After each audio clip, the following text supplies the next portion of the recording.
Hello, my friend. Welcome to your sleep story.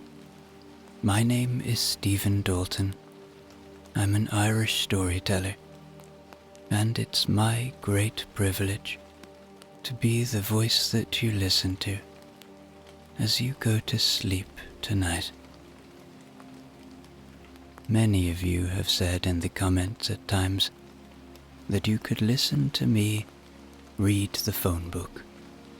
Well, I've taken that as a compliment, and I've also decided to take it literally.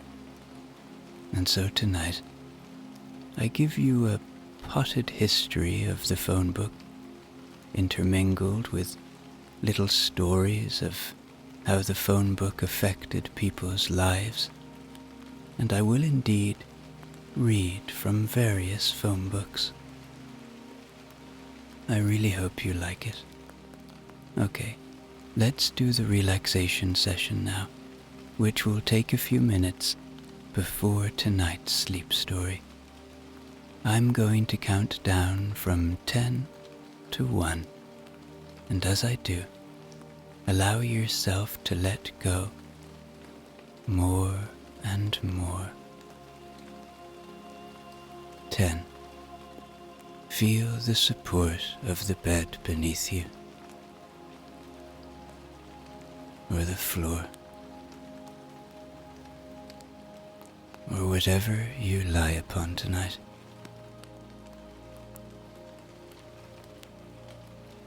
Really feel that support. And beneath all of that, there is the support of the earth, our home, our constant support.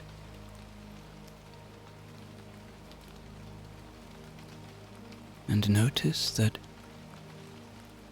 the more you become aware of that support, the more you can let go. The more you can sink into this moment. 9. You are safe. Know that tonight my voice is nothing but a friend, a guide of kindness that will only ever take you to safe places. Allow my voice to be an anchor of peace, guiding you to beautiful, wondrous places. 8. Become aware of your body now. And as you do, just become aware of your breath for a moment.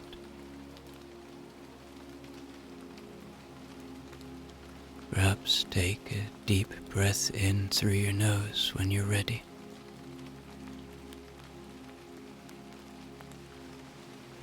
And breathe out when you're ready.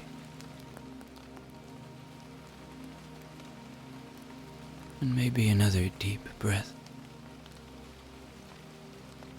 In.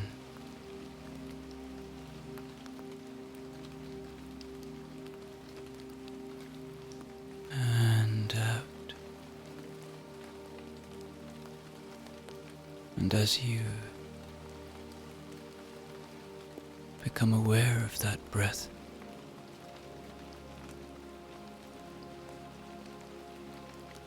the breathing out, with each out breath, let go a little more. Maybe move through your body, Check where you're holding tension or pain. Maybe it's in your feet, your lower legs, your thighs,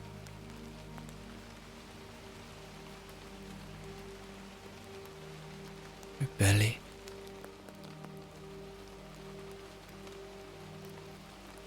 your chest, your back, or shoulders,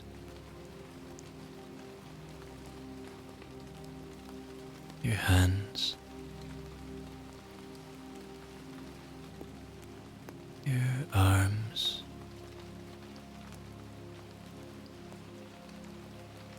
your neck,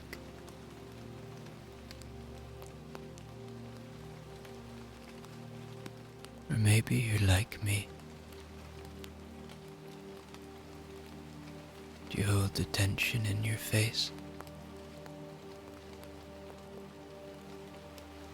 Just let it all go now. 7. The day is done. Whatever has been, has been. Whatever will be, will be. Whatever thoughts you may be having, don't fight them. Just see them for what they are. Thoughts. A symptom of being human. And as they arrive, welcome them. And then just let them go. Watch them float away like leaves on a moonlit river, or clouds passing through a starlit sky.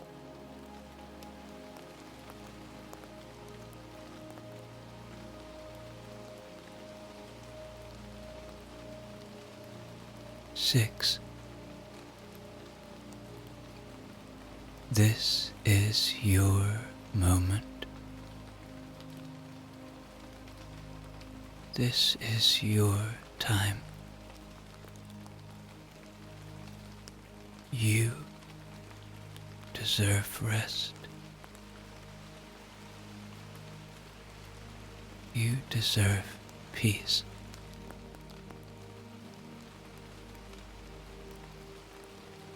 There is nowhere to be now. Nowhere to go. No obligations.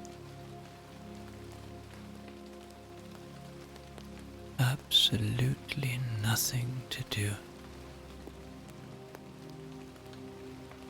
but settle into this moment.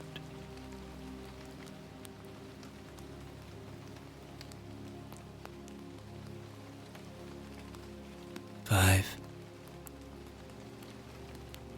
Peace lives within you. It is always there. It's just waiting to be found, waiting to be felt.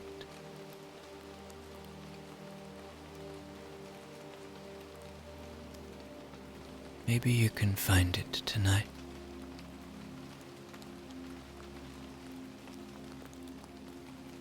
Maybe you can journey to that peace with your mind's eye now.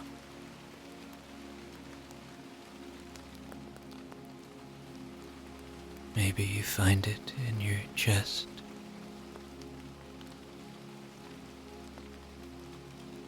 or in your head.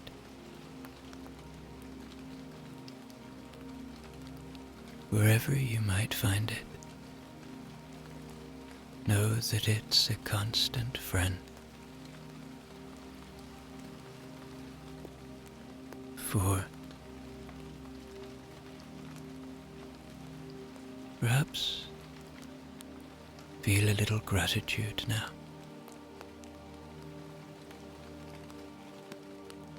Gratitude for the simple things, for the shelter you have tonight, whatever it may be.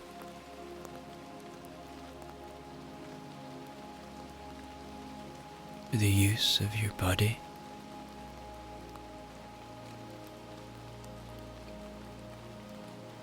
for the ability to just lie here and listen to a sleep story.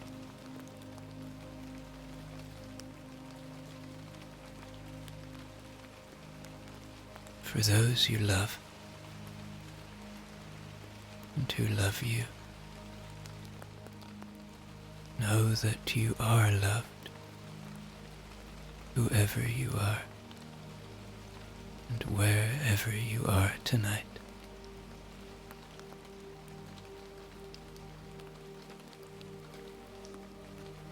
Three.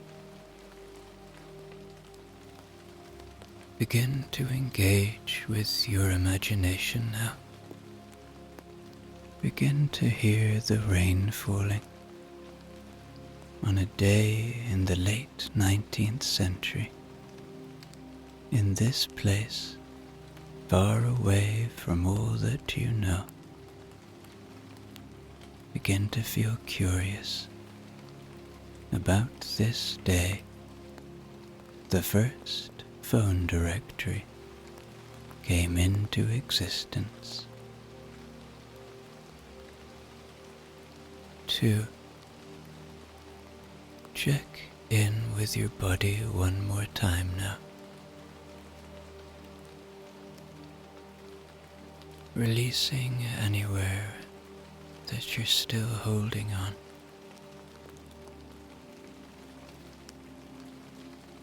And 1.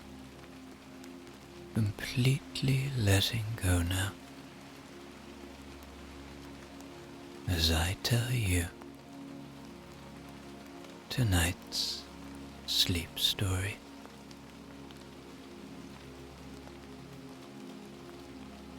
The year is 1878.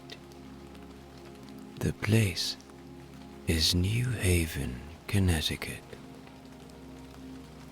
Rain presses steadily against the windows of a narrow print shop on Chapel Street, the kind with warped floorboards and the faint smell of ink that never really leaves. 3 people stand around a heavy oak table, scarred with years of use. The lamplight leans toward them, picking out the fine mist drifting through a gap in the door. The first copies of something new lie on the table. It isn't a newspaper, or a ledger,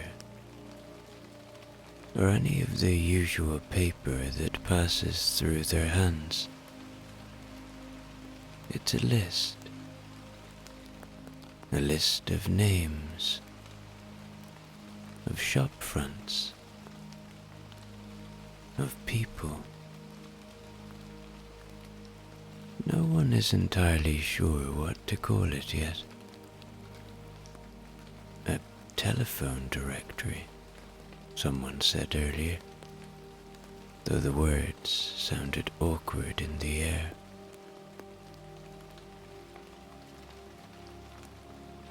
John H. Elder, the printmaster, runs his thumb down the edge of a page. He's been at this trade for more than 20 years.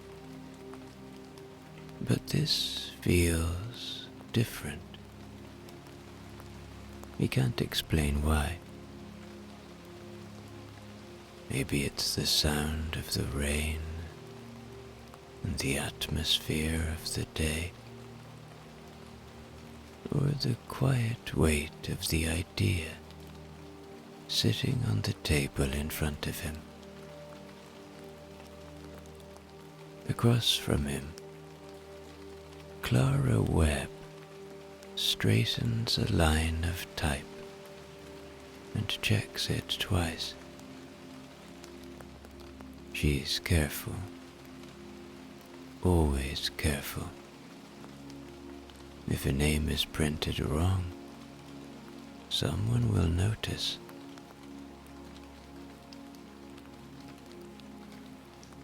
The youngest, Peter, has ink smudged on his cuffs and a restless energy that doesn't suit the hour. He taps a page and grins. "Shall I read some?" he asks. Elder nods without looking up. Peter lifts the paper, as if it's something far grander than it is. Anderson, watchmaker, Chapel Street. Bailey, Draper, Market Lane. Collins, Cooper, Hill Road. His voice moves through the room slowly, a small thread of sound against the low rain on the roof. The names don't mean much to anyone outside this town, but to the three of them, they're familiar as the faces on the street. The idea began a few months earlier. Back then, the telephone was more of a curiosity than a tool. A few wires stretched across New Haven, connecting businesses, a handful of houses, and a very patient group of operators. It wasn't yet something ordinary people relied on. It was something people talked about with a raised brow and a mix of doubt and interest. At first, the names of those who owned telephones were passed around loosely. Someone would keep a few names folded into a ledger. Another would scrawl them on an envelope and pin it near the telegraph counter. But as the weeks went on, the list grew longer. People started to forget who had a line and who didn't. Someone in the Bell Company decided there should be one clear list. Something simple, printed and shared.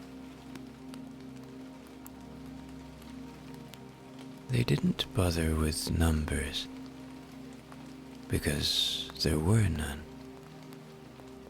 You called the operator, gave them a name, and they made the connection by hand. It was a neat trick, that still felt slightly unreal to anyone who'd grown up without it. That's why, on a wet evening in 1878, 3 people found themselves in a narrow print shop, surrounded by inky type and damp paper. They were there to set down the first official list of telephone subscribers. Not a grand gesture, just names, trades, and addresses. Nothing more. But the small practical act of it carried a weight they couldn't quite name. 50 names. That was all. 50 names in a slim book that would begin something far larger than any of them could imagine.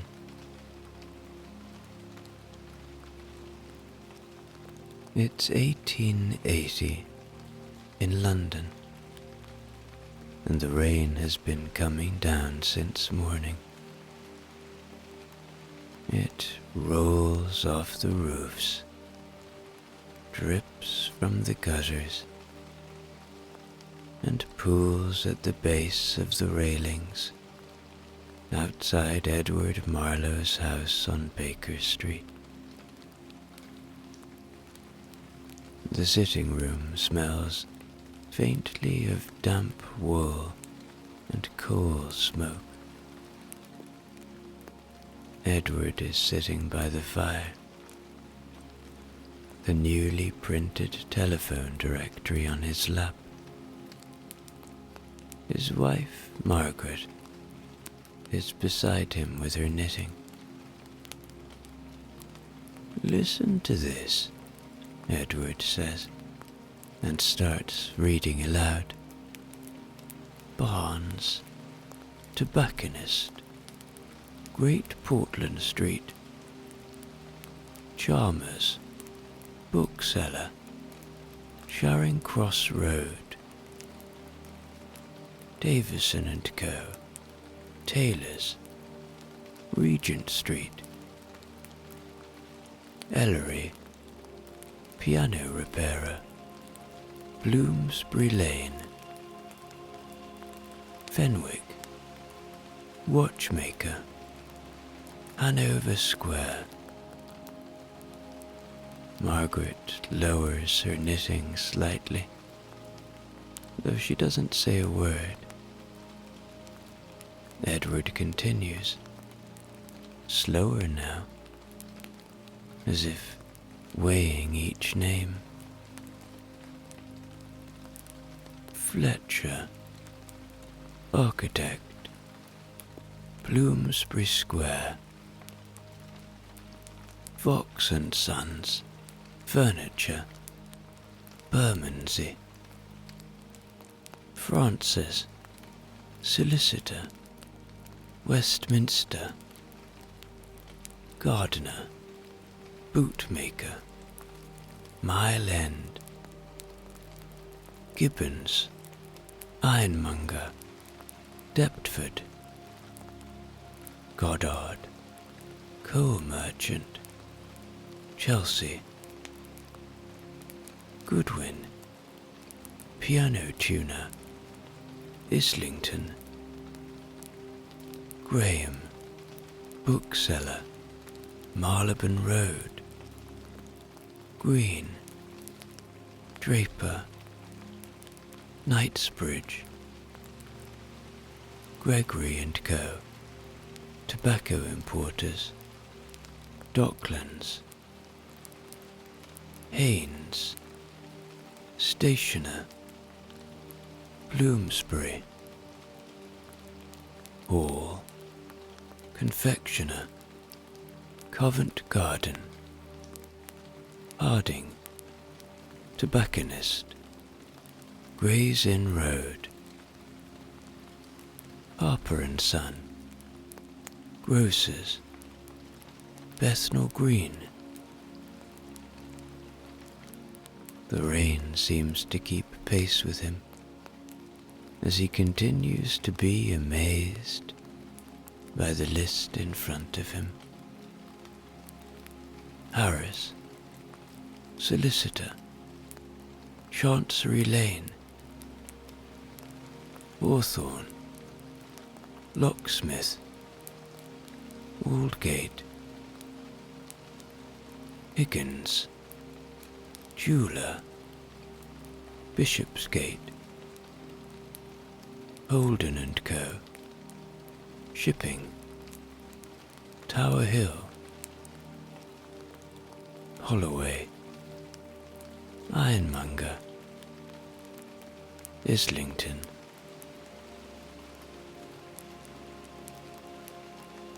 By the time he stops, the room feels different. Still quiet, but filled with something that wasn't there before.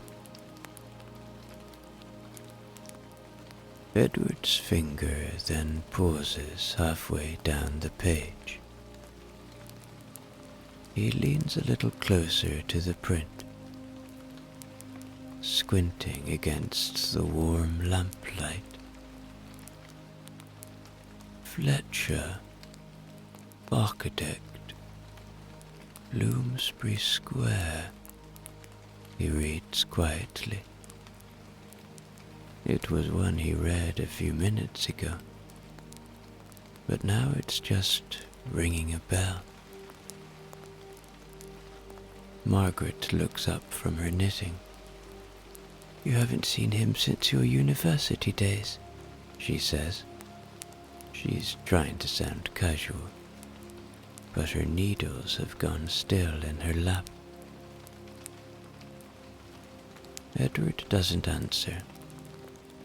He's already rising from the chair. He moves with this sort of quiet certainty that surprises even him. The telephone sits on the small table by the wall. A solid wooden box with a polished brass receiver. He lifts it carefully, the cord stretched taut. "Operator," he says, his voice steady. "Connect me to Mr. Fletcher, architect, Bloomsbury Square." There's a soft series of clicks, the sound of someone plugging lines into other lines, then nothing but the rain.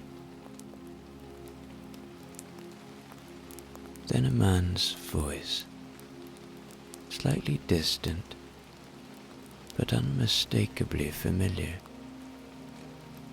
"Fletcher speaking." Edward grips the receiver a little tighter. "Thomas, it's Edward Marlowe." There's a pause, the kind that stretches across years without apology. Then Fletcher laughs, not loudly, but warmly, exactly as Edward remembers it. Good Lord, Edward, after all this time. And just like that, the years fall away. They talk without hurry. At first about ordinary things. The weather, their work, their wives, Then about the years before, the creaking stairwell of the old lodging house, the pub that never closed on time, the girls they never wrote to, the plans that turned into other plans. At some point, without either of them needing to say it twice, they agreed to meet. Tea in a few days' time at a quiet place near Bloomsbury Square. Nothing grand, just two old friends pulled back into the same room by the sound of a name in a book and a line of wire carrying their voices through the rain. Edward lowers the receiver. Margaret looks up at him. "Well?" He smiles. "We're meeting on Thursday." Outside, the rain goes on falling, steady as before. But inside, Edward's heart is warmed by a simple book that has reconnected him to a dear old friend.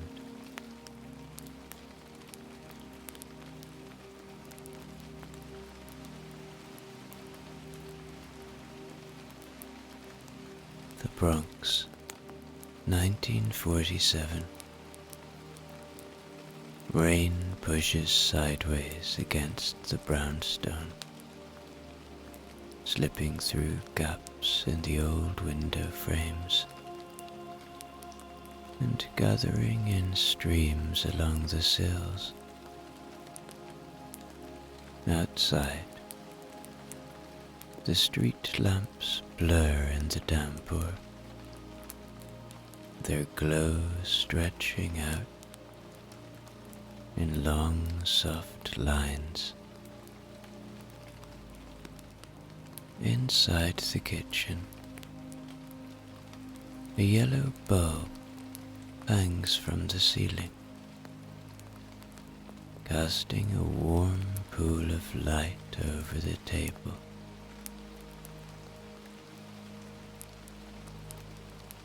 The new phone book had arrived that afternoon, a thick block of print, still stiff along its spine. It's lying open on the kitchen table now, its thin pages covered in rows of names and numbers. Frankie leans over it, with both elbows planted like a newsreader. He's 14 and loves any excuse to perform. "You're gonna wear that thing out," Maria says from the stove. Frankie grins, clears his throat dramatically, and starts reading. A. Abrahams, Taylor, East 143rd Street, Melrose 53124. Adams, Dentist, Brook Avenue, Trafalgar 42103. Adler, Shoe Repair, 3rd Avenue, Bronx 28810. Agnelli Bakery, Arthur Avenue, Melrose 6, 4401. Albrecht and Sons, Piano Movers, East Tremont, Bronx 3, 2119. Amato, Grocer, Webster Avenue, Trafalgar 5, 7992. Anderson, Watch Repair, Brook Avenue, Bronx 36614. Angelo's, Barbershop, East 149th, Melrose 2, 7340. Joseph, Frankie's father, is still wearing his undershirt and braces, his hair damp from the dash home from work. He's pretending not to listen, but the corner of his mouth gives him away. Frankie turns the page and carries on, liking the sound of his own voice against the rain. B. Bailey, Locksmith, Wills Avenue, Bronx 4, 5120. Baker, Dry Goods, Grand Concourse, Melrose 3, 2287. Balducci, Florist, Parkchester, Trafalgar 6, 3904. Maria shakes her head but doesn't stop him. It's a good sound. Her son's voice. The names, the numbers,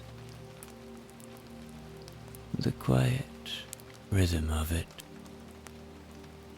The rain outside just keeps going, steady and familiar. Frankie flips another page. His voice slows. R. Russo, Salvatore, Florist, 3rd Avenue, Melrose 3, 4571. Joseph doesn't move straight away. The name lands like a pebble dropped in water. Salvatore, his cousin. They hadn't spoken since before the war. He'd half expected never to hear of him again. Joseph pushes his chair back and stands. Give me the phone. Maria tilts her head. After all these years? Yeah, Joseph says. After all these years. He lifts the receiver. The operator's voice comes through. Number, please. Melrose 34571, he says slowly. The clicks travel down the line. Then, faint and distant, a bell begins to ring on the other end of the city. Joseph holds the receiver and waits. 1 ring, 2, 3. A moment of doubt creeps in. Too many years have passed. Then a voice answers. Older, rougher around the edges, but still recognizable. Rousseau Flowers? Sal? A pause stretches, quiet but heavy. Joey? He swallows. Yeah, Joey. On the other end, there's a short laugh. The kind that comes when someone's not quite sure what to do with the years that just disappeared. Well, I'll be damned. You sound the same. That's a lie, Joseph says, but I'll take it. Maria leans against the counter, arms folded, listening, but pretending not to. Frankie doesn't move a muscle. How long's it been? Sal asks. Too long. They fall into the kind of conversation that only happens between people who share a history. A bit awkward at first, then easier with every line. They talk about the shop, about family, about the old neighborhood. A few names get mentioned. People who've gone. People who've stayed. Somewhere between a laugh and a silence, the gap between them shrinks. I didn't even know you were still here, Joseph says. Never left, Sal replies. Figured someone had to keep the flowers alive. They don't hurry to hang up. Finally, Joseph says, You working tomorrow? Yeah, always. I'll come by. We'll have a coffee.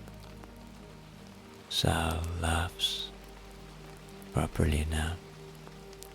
You better. Joseph lowers the receiver into its cradle. For a few seconds, no one in the kitchen says anything. Maria touches his shoulder gently. Frankie looks like he's just witnessed something that matters, even if he can't explain why. Joseph lets out a quiet breath. Didn't think I'd ever hear his voice again. Maria nods. Well, you just did. The directory lies open on the table. The name still sitting there on the page. Ordinary ink. Nothing special. But tonight, it brought someone back.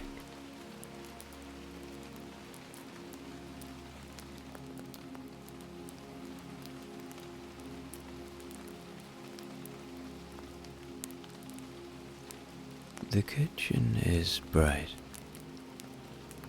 and a little cramped. It's Australia in the 1960s.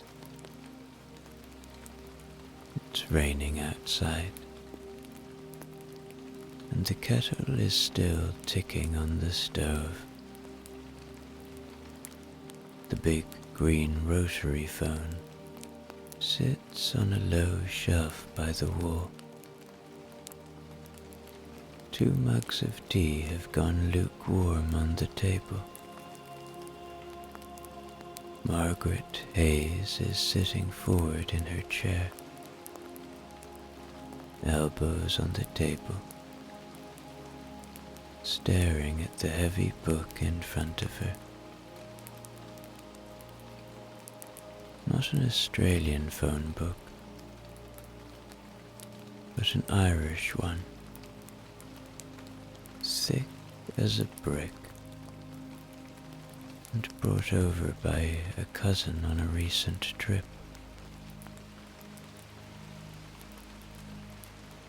Her friend Bill is beside her, sleeves rolled up, turning pages slowly with his thumb. His accent gives every name a slightly different shape. "All right," he says. "We're in County Clare, yeah?" "Yeah," Margaret says. "Innis, or close to it. Mum said Gran never moved far from there." He squints down at the page and starts to read. "A. Hanrahan, 12 Market Street, Ennis. B. Harkin, Main Road, Corofin. C. Hayes, Kilrush Road, Ennis. D. Healy, Mill Street, Ennis Timon. E. Hogan, Clare Road, Ennis.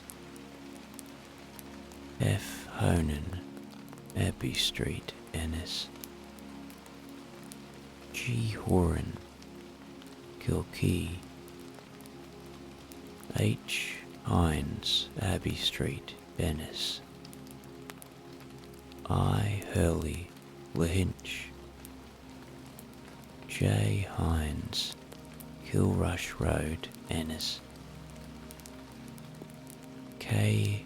Heher, Quinn Village."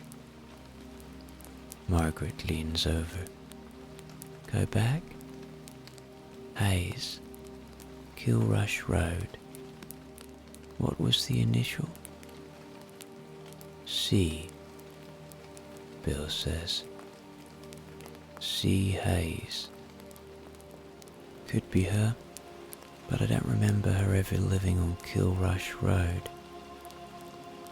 Bill flips the page again. L. Hayes, Milltown, Malbay. M. Hayes, Clare Castle. N. Hayes, Lahinch. O. Heher, Lahinch. R. Hogan, Ennis Timon. Margaret presses a hand against her forehead. "There's enough Hayeses in this county to start a football team." Bill smirks. "Yeah, and your Gran's one of them. Question is, which one?" She breathes out through her nose, steadying herself. She's been away a long time. Too long, maybe. But the thought of hearing her grandmother's voice down the line tonight feels suddenly close, real. Bill keeps scanning. Could call C. Hayes first. If it's not her, they'll know someone who is. Irish towns. Everyone knows everyone. If her name's Catherine, it must be C. Hayes. "Yes," Margaret says. "You would think so, but..." I have a feeling she goes by her middle name sometimes, which I can't remember. Let's try it anyway, Bill says. Bill pulls the phone closer and sets it on the table. The sound of the dial turning fills the small kitchen. For a second, Margaret doesn't breathe. Then the operator picks up.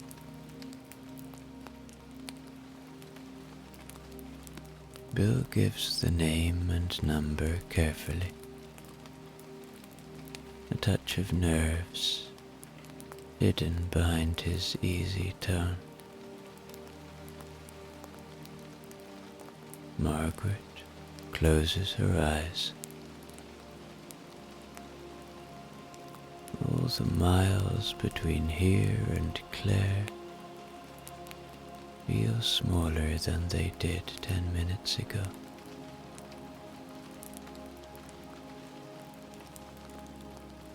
Bill holds the receiver to his ear and waits, tapping the side of the table with one finger. It's a long connection, full of clicks and faint static, like the sound of distance itself. Margaret sits forward, her hands clasped in front of her. She doesn't blink. A woman's voice finally comes through, thin at first, then sharper as the line settles. Hello? Bill straightens a little. Good evening. I'm trying to reach Catherine Hayes in Ennis. This is Catherine, the voice says, careful but clear. Bill lowers the receiver slightly and mouths, "It's her." Margaret's face shifts. A small, stunned smile, the kind that comes from hearing a sound you thought you'd never hear again.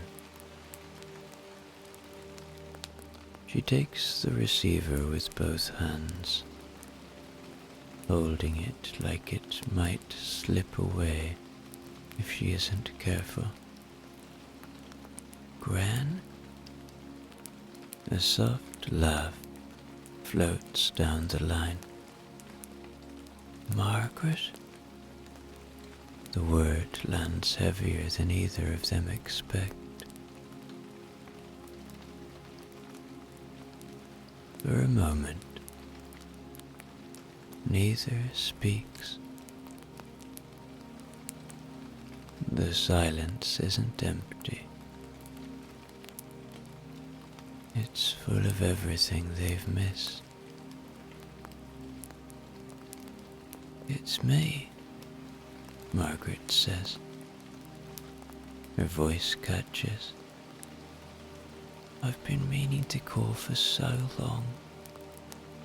Bill got hold of the directory and we... You don't need to explain, Catherine says gently. I'm so happy to hear from you. Margaret presses her palm to her cheek. You sound exactly the same. And you don't, Catherine replies, but she's smiling as she says it. You sound Australian, but I know it's you. The line hums softly.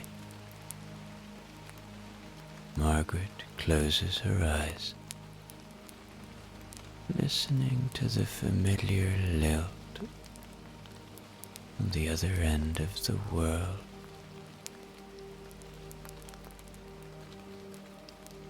The kitchen around her falls away.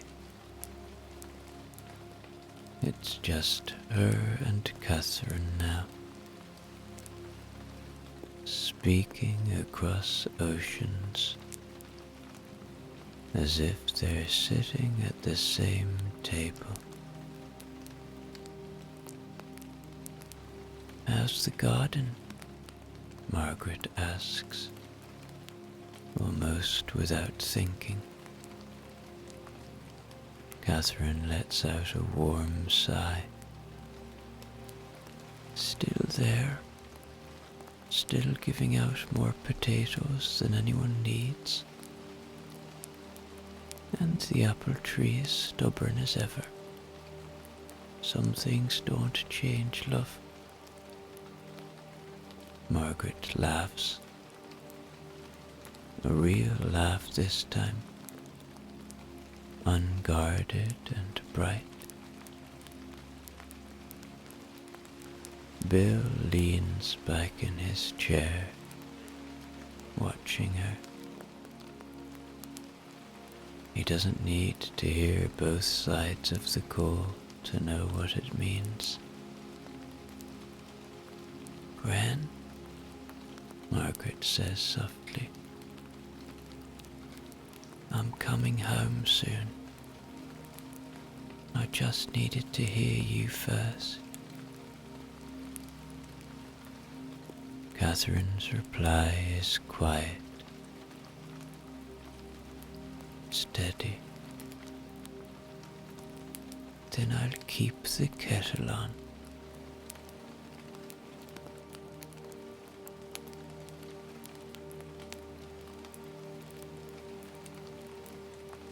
Paris, 1924. The lobby of Madame Levine's boarding house smells faintly of damp wool and coffee gone cold.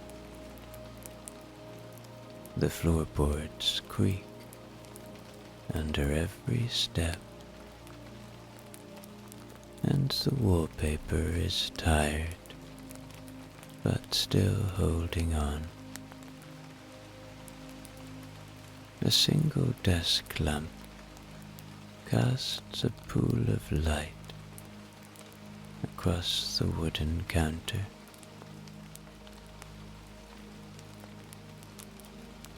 Henri Dubois leans over the front desk with a thick, well-used telephone directory in front of him. His sleeves are rolled to the elbow, his hair slightly out of place from the drizzle outside.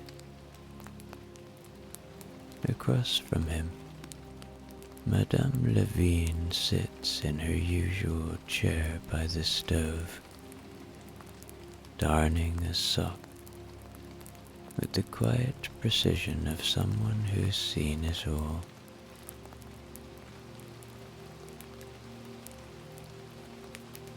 Henri sighs, flipping to the page he's already checked twice.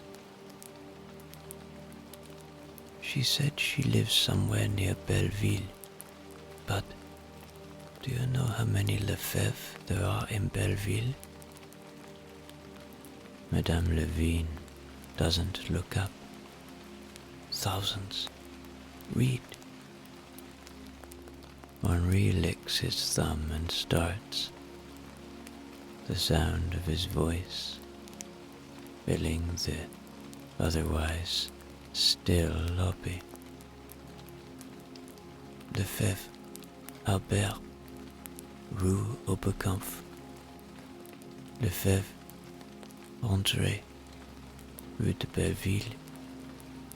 Lefebvre, Antoine, Passage de Ménilmontant. Lefebvre, Auguste, rue Julien Lecroix, Lefebvre, Bernard, boulevard de la Villette, Lefebvre, Charles, rue de Tortille, Lefebvre, Claude, rue de Liban, Lefebvre, Emile, rue de Belleville. Madame Levine glances up now. You lose your voice before you find him. Henri shrugs. Then I'll find him, Ross. He keeps going. The rhythm of the names steady, patient, almost hypnotic. Lefebvre, Laurent, rue de Retray, Lefebvre, Louis, rue de Savy,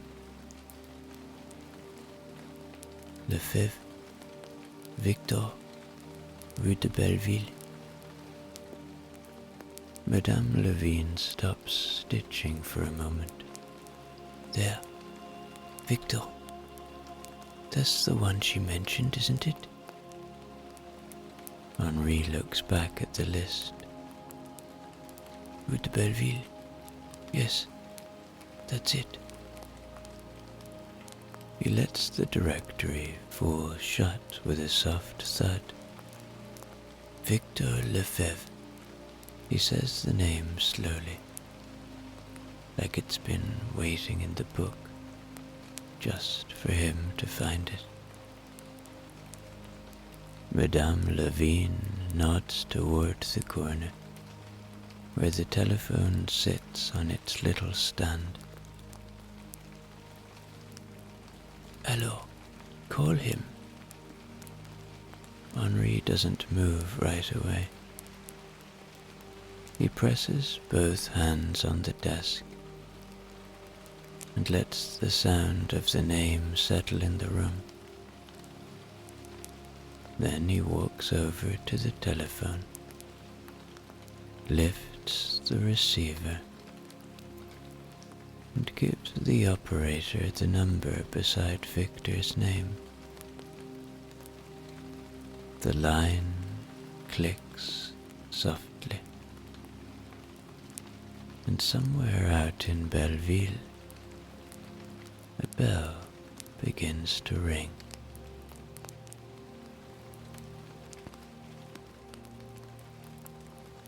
A man answers. His voice is brisk, not unfriendly. Hello. Henri straightens without thinking. Bonsoir. I'm looking for Victor Lefebvre. This is Victor, the voice says. Henri swallows. Victor, it's Henri Dubois, from the conservatoire. We played together. You used to borrow my violin bow and never return it on time. For a heartbeat, there's nothing. Then the sound of a quiet laugh, familiar, unmistakable. Henri, mon Dieu, I thought you'd fallen off the edge of the earth. Henri lets out a small breath through his nose. Not yet. Victor's voice softens. I didn't expect to hear you tonight. I didn't expect to hear you at all. I wasn't sure I'd find you, Henri admits. But you're right where I should have guessed. Belleville. Yes, Victor says. Where else would I be? For a while they just talk, slipping easily back into the kind of rhythm that only old friends share. Names from their student days come and go. Places long since closed down are mentioned like they're still around the corner. Victor complains about the draft in his building. Henri admits he hasn't played properly in years. Neither of them needs to explain the years in between. At one point, Victor says quietly, "You sound exactly the same." Henri smiles, though no one can see it. "So do you." "Come round tomorrow," Victor says. "I've got an old bottle of wine I never had a reason to open." Henri nods into the receiver. "Then tomorrow it is." They say goodbye without fuss. Henri sets the receiver back into its cradle. Madame Levine hasn't moved. She's just watching him from her chair, her mending forgotten in her lap. "Well?" she says. Henri lets out a long breath. "It's him, after all these years." She nods slowly, not needing to say anything more. The book remains on the counter, still open to the page with Victor Lefebvre's name, as if it had been waiting there the whole time.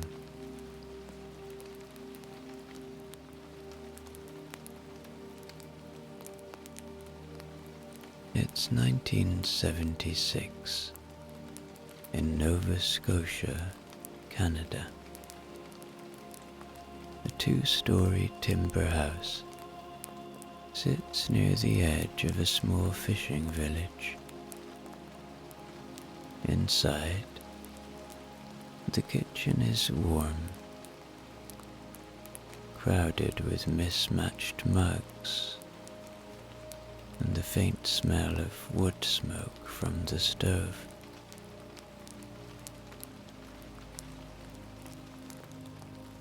Eleanor Fraser stands at the table with the telephone directory open in front of her. Its pages a little warped from the damp. She hasn't looked at these names in years.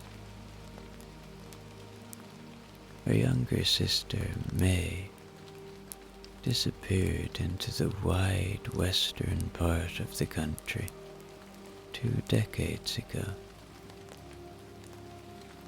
Letters stopped coming after a while. Then Christmas cards. Then everything.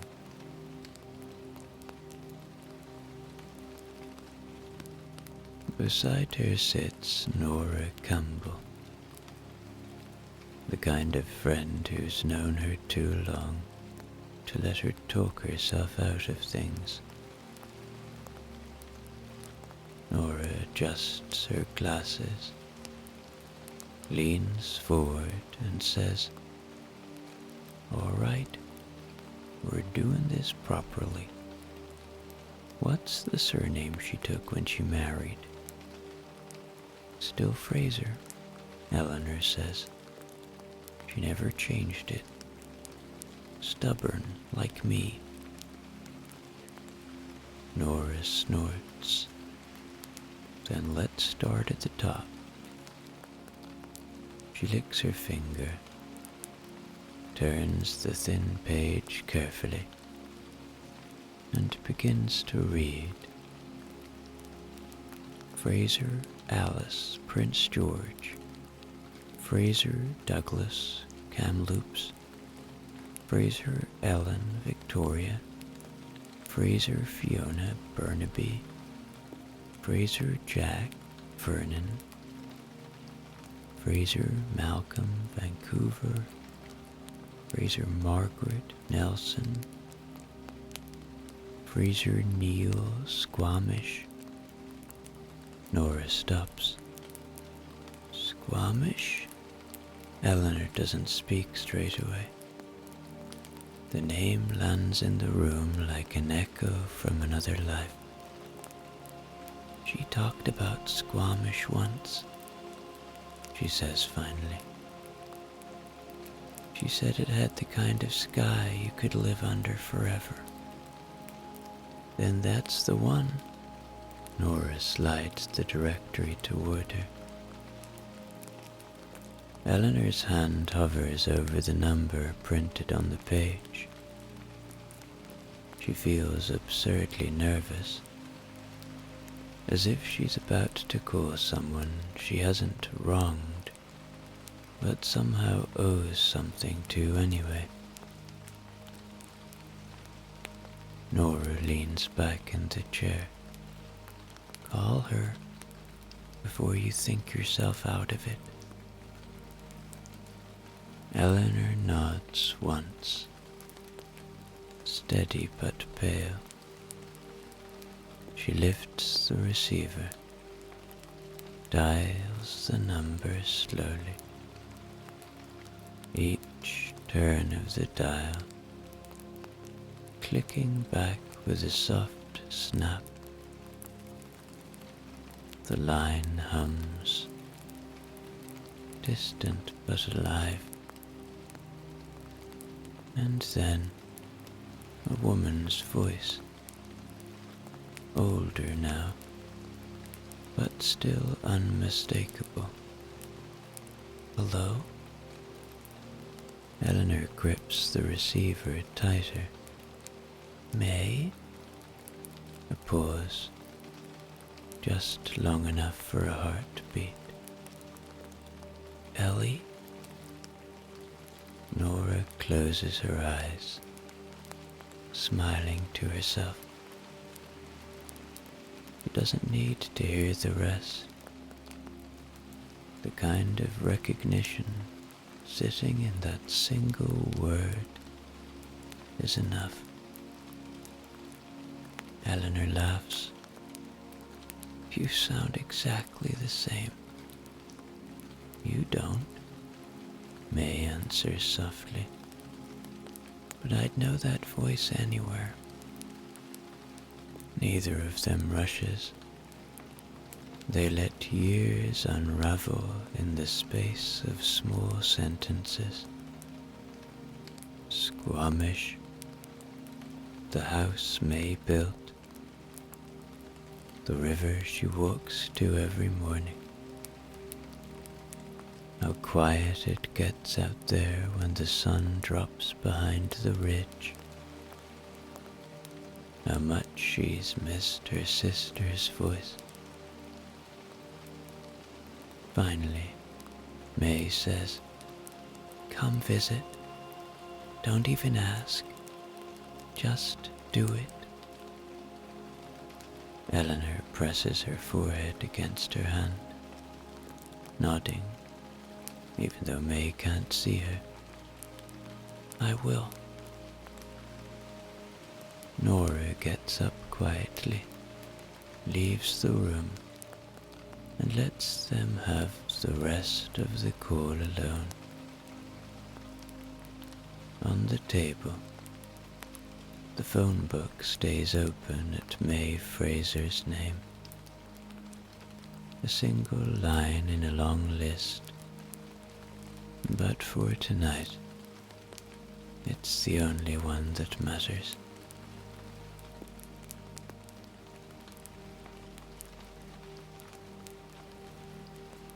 It's Ireland, Kerry to be precise, in the 1980s.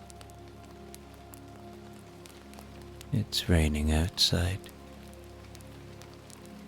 Dinner plates are stacked by the sink, steam still rising off the kettle. Everyone's staying at the table longer than usual. Patrick leans back in his chair, arms folded, a frown settling into the lines on his forehead.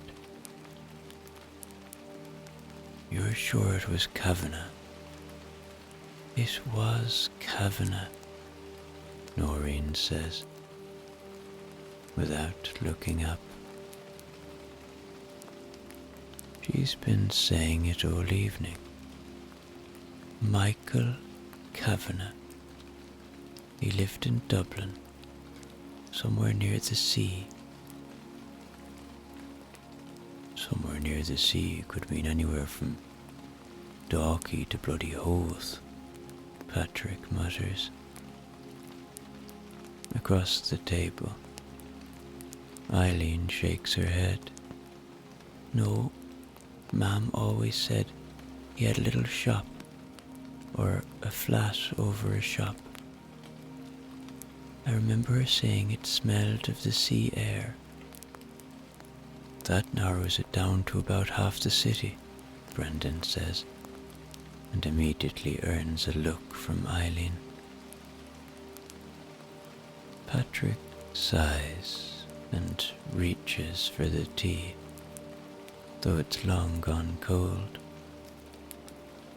I just don't want to have to ring every Kavanagh in Dublin. We don't have to. We'll know it when we hear it. She always said it was near the pier, didn't she? Eileen nods slowly. She did. I remember because she said the gulls used to keep him awake. Brendan looks towards the cupboard where the phone book sits, thick and slightly bent at the corners. Well, I have a Dublin phone book here. We could at least start.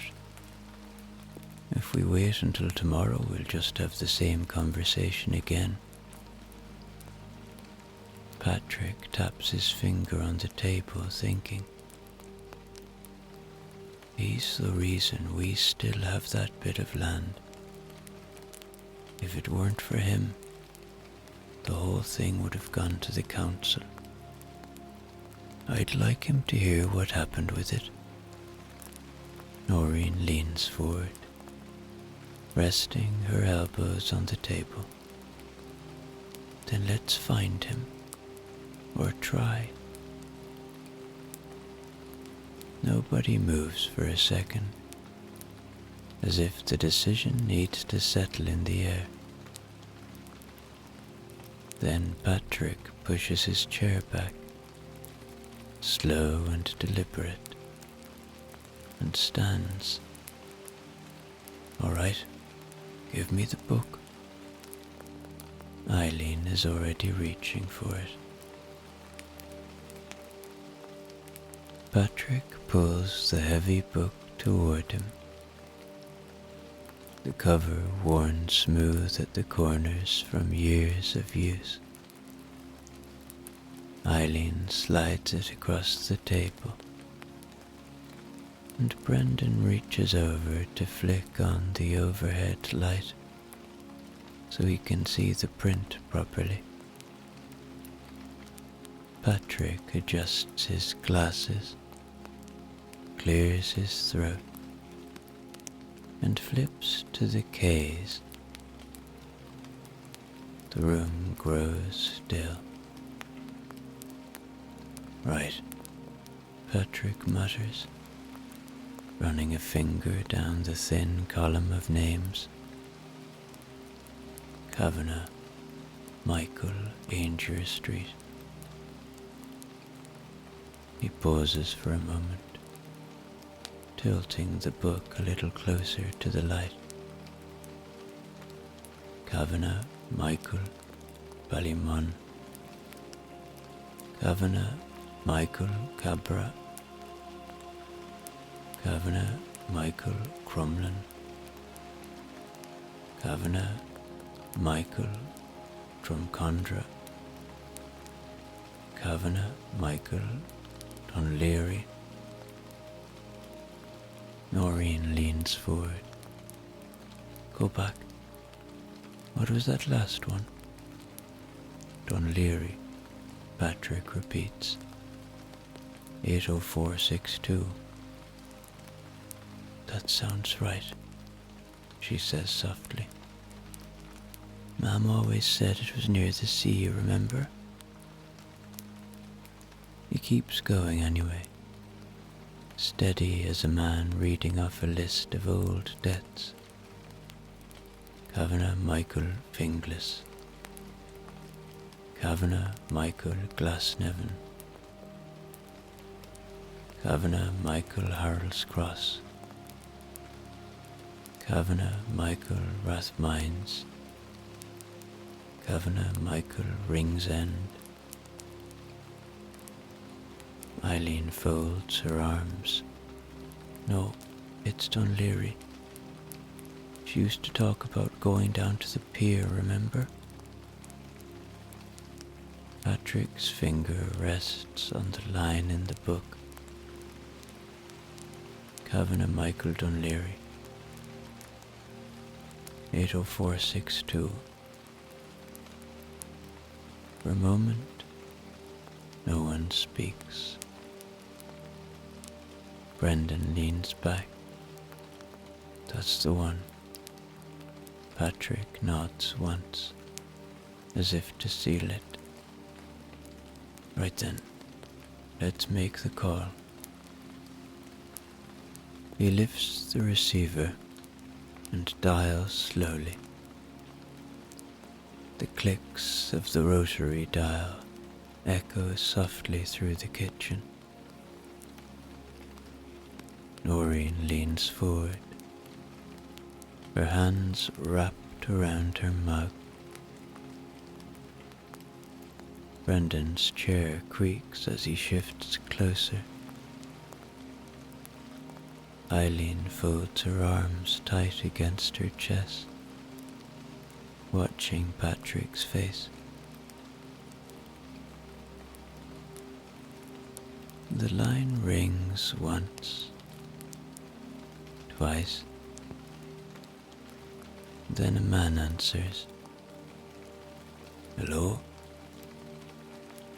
His voice is older, roughened with age, but still carrying the shape of someone who once spoke quickly, like a man who ran his shop and had no time for nonsense. Patrick clears his throat. Michael? Michael Kavanagh? That's right. This is Patrick O'Sullivan from Kerry. You wouldn't remember me, but a low laugh interrupts him. Patrick O'Sullivan from Kerry. I'm old, not senile. Of course I remember you lot. Patrick glances at the others around the table. The sound of that voice, solid, steady, utterly unchanged, seems to pull the years inward. We've been talking about you, Patrick says. That doesn't sound good, Michael replies, amused. It is, Patrick answers, quieter now. It's good we found out about what you did for Mom, about the land. We never knew the full story until now. On the other end, there's a pause. Well, Michael says finally. Your mother was a good woman. I just made sure the paperwork didn't fall into the wrong hands. No big thing. It was to us, Patrick says. It still is. She's gone now, but we wanted to tell you. We've got it all sorted, and it's because of you. The line goes quiet again. This time, Michael's voice isn't sharp or brisk. It's soft. Asher will make an old man blush. Anyway, Patrick says eventually, we just wanted to say thank you. Properly. Not in a story. Not years too late. You've just done it, Michael answers. Patrick nods, even though the man can't see him. Good. The family look at each other and smile. Tears run down their eyes as Patrick closes the phone book gently. And so, we come towards the end of our story about the phone book. Who would have thought, all the way back in New Haven in 1878, that a thin booklet with 50 names and not a single number would travel so far through time, that something so ordinary would thread itself quietly into family kitchens and late-night conversations, into long searches and unexpected reunions. Nobody sitting around that first print table could have imagined the weight those lists would one day carry. How a simple name on a page could open a door or a memory